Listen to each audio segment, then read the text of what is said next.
बिस्मिल्लाहिर्रहमानिर्रहीम, अस्सलाम वालेकुम। आप देख रहे हैं JN न्यूज़ और मैं हूं आपकी मेज़बान Sumbal Zia.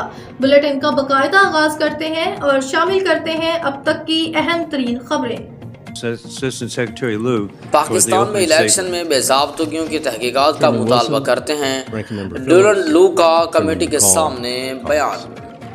When I was a junior officer in Peshawar, Pakistan 31 years ago, I got to see a Pakistani election up close. I got to see the irregularities in that election, but also the courage of the Pakistani people to come out and vote despite threats of intimidation and threats of violence. If you'll allow me today, I propose to say a few words about where the election on February 8th fell short, where we saw positive elements, and what lies ahead for U.S. policy in Pakistan.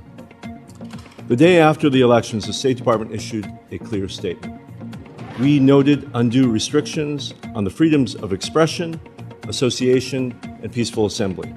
We condemned the electoral violence and restrictions on human rights and fundamental freedoms.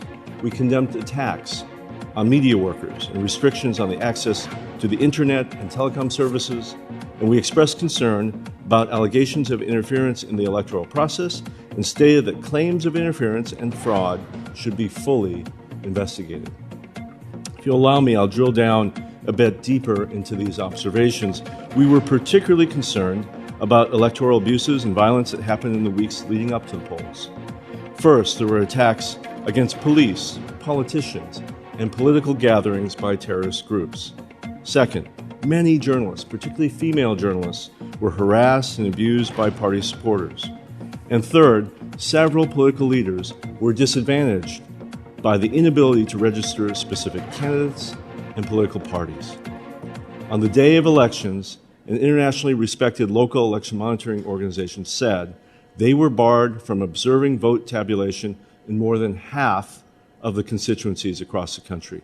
And despite a high court order not to interrupt internet service on election day, authorities shut down mobile data services, the principal means by which Pakistanis access social media and messaging apps.